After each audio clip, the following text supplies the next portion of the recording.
उत्तर प्रदेश की सियासत एक बार फिर गर्मा गई है। विधानसभा के शीतकालीन सत्र से ठीक पहले मुख्यमंत्री योगी आदित्यनाथ और समाजवादी पार्टी के राष्ट्रीय अध्यक्ष अखिलेश यादव के बीच तीखी बयानबाजी देखने को मिली। मुद्दा बना कोडेन फास्फेट युक्त कफ सिरप की अवैध तस्करी और उससे जुड़े कथित राजनीतिक संबंध। बता दें कि प्रदेश में कोडेन कफ सिरप की तस्करी के मामले ने बड़ा सियासी तूफान कर दिया है।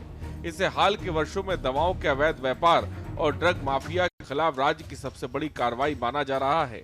आपको बता दें कि ये मामला तब सुर्खियों में आया जब यूपी एसटीएफ और खाद्य सुरक्षा एवं औषधि प्रशासन ने वाराणसी, सोनभद्र और गाजियाबाद जैसे जिलों में छापेमारी की। छापेमारी में हजारों बोतलें युक्त कफ सिरप बरामद की गई, जिनकी कीमत करोड़ों में आंकी। वहीं जांच में पता चला है कि ये केवल स्थानीय व्यापार नहीं बल्कि एक अंतर्राज्यीय और अंतर्राष्ट्रीय गिरोह है। इसमें फेक फर्म बनाकर अवैध तरीके से स्टॉक डाइवर्ट किया जा रहा था। यूपी में अब तक की कार्रवाई। मुख्यमंत्री योगी आदित्यनाथ के निर्देश पर एसआईटी का गठन किया गया। अब तक 128 से ज्यादा एफआईआर दर्ज की गई। लगभग 32 से ज्यादा लोगों को गिरफ्तार किया जा चुका है। इस मामले ने तब तूल पकड़ा जब इसमें शामिल मुख्य आरोपी के तार बड़े राजनीतिक चेहरों से जुड़ने लगे। शुभम जायसवाल गिरोह का मास्टरमाइंड बताया जा रहा है, जो फिलहाल दुबई भाग चुका है। पिता भोला प्रसाद जायसवाल को पुलिस ने कोलकाता एयरपोर्ट से पकड़ा था। यूपी एसटीएफ ने बर्खास्त सिपाही आलोक सिंह को गिरफ्तार किया, जिस पर इस सिंडिकेट को संरक्षण देने और असद संभालने का आरोप। सोशल मीडिया पर मुख्य आरोपी की तस्वीरें सपा के कुछ नेताओं और जौनपुर के पूर्व सांसद धनंजय सिंह के साथ वायरल हुई। धनंजय सिंह ने अपनी सफाई में इसे फंसाने की साजिश बताया है। आपको बता दें कि शुक्रवार को मीडिया से बातचीत के दौरान मुख्यमंत्री योगी आदित्यनाथ ने समाजवादी पार्टी पर सीधा निशाना साधते हुए कहा कि प्रदेश में सक्रिय रह माफियाओं के तार किसी न किसी रूप में सपा से जुड़े रहे। उन्होंने दावा किया कि प्रारंभिक जांच में ये तथ्य सामने आए कि कोडेन सिरप तस्करी के मामले में एसटीएफ और पुलिस द्वारा पकड़े गए कुछ अभियुक्तों के संबंध समाजवादी पार्टी से रहे हैं। मुख्यमंत्री ने कहा कि समाजवादी पार्टी की कार्यप्रणाली पहले से ही वादों और आरोपों में घिरी रही है और ये मामला भी उसी कड़ी का हिस्सा बनकर सामने आ रहा है। हालांकि ये भी जोड़ा है कि अंतिम निष्कर्ष जांच पूरी होने के बाद ही सामने आएगा। मुख्यमंत्री योगी आदित्यनाथ ने सपा प्रमुख पर कटाक्ष करते हुए एक शेर का हवाला दिया कि यही कसूर मैं बार बार करता रहा, धूल चेहरे पर थी, आईना साफ करता रहा। योगी आदित्यनाथ ने कहा कि जिन लोगों के साथ सपा नेतृत्व की तस्वीरें सामने आ रही हैं, वे यदि अवैध गतिविधियों में सम्मिलित पाए जा रहे हैं तो स्वाभाविक है कि राजनीतिक संरक्षण के सवाल उठेंगे। लेकिन प्रारंभिक जांच में सामने आया है कि उससे जुड़े हुए जिन अभियुक्तों को एसटीएफ या यूपी पुलिस की कार्रवाई में पकड़ा गया है, उनके कुछ संबंध समाजवादी पार्टी से सामने आए हैं और समाजवादी पार्टी जो अपने कार्य के अनुरूप जिसका जो बदनाम हो चुकी है और पहले से कुख्यात है, इस पूरे मामले में भी उसकी संलिप्तता आएगी। चूंकि एसआईटी एक राज्य स्तर की एसआईटी इस पूरे मामले की निगरानी कर रही है, जिसमें यूपी पुलिस, एफएसडीए, इनसे जुड़े हुए सभी अधिकारी मौजूद हैं।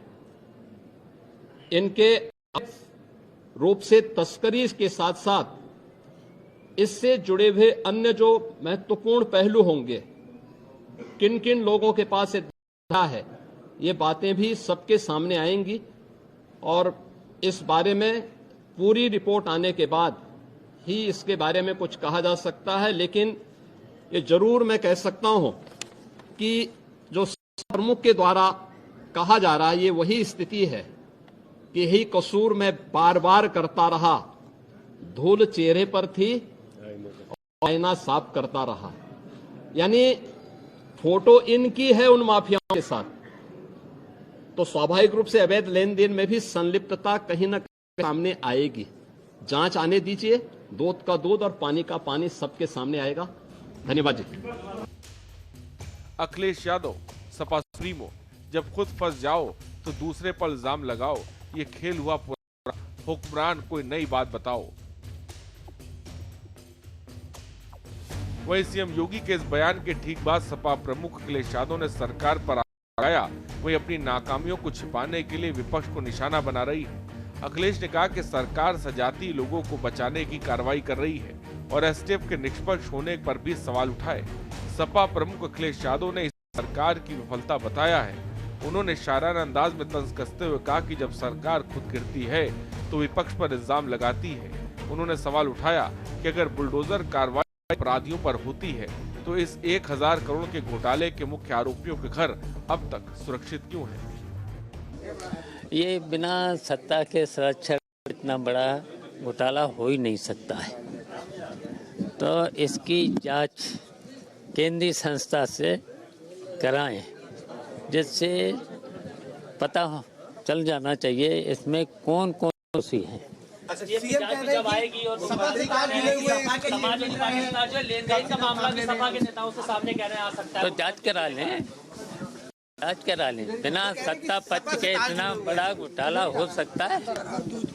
हाँ, कह रहे हैं कि सत्र का जो टाइम दिया गया है वो के तहत कम करा गया है। क्या कहेंगे सर इस पर? चलिए, और इतनी प्रदेश में समस्याएं, गरीब किसान खाद नहीं दे पा रहे जो किसानों से लेकर के, और इतना भ्रष्टाचार इस सरकार में पक्ष के सारी पे चल रहा, तो नहीं चलाना चाह रहे। बताइए, इतना बड़ा 3 दिन में क्या समस्याएं उठ सकती हैं? तो ये भाग रहे हैं। कोडिन कफ सिरप के मामले में मुख्यमंत्री योगी आदित्यनाथ ने विस्तार से सरकार का पक्ष रखा। उन्होंने बताया कि कोडिन फॉस्फेट एक नियंत्रित औषधि है जो एनडीपीएस अधिनियम के दायरे में आती है। इसका उपयोग केवल अधिकृत दवा निर्माण में किया जाता है और इसका कोटा आवंटन सेंट्रल नारकोटिक्स ब्यूरो द्वारा निर्धारित होता है। मुख्यमंत्री ने कहा कि हाल के दिनों में यह सामने आया कि कोडिन युक्त कफ सिरप के कई स्थानों पर नशीले पदार्थ के रूप में दुरुपयोग किया जा रहा है। अवैध तस्करी की शिकायतें मिलने के बाद उत्तर प्रदेश सरकार ने सख्त कार्रवाई के निर्देश दिए हैं। उत्तर प्रदेश के वाराणसी, जौनपुर, लखनऊ सहित कई जिलों में कोविड आधारित कफ सिरप के बड़े अवैध नेटवर्क का भांडाफोड़ हुआ है। जांच में पता चला है कि 37 लाख से ज्यादा बोतलें फर्जी कागजात, शेल कंपनियों और जाली लाइसेंस के माध्यम से बेची गई है। स्पेशल डेस्क के न्यूज़ इंडिया।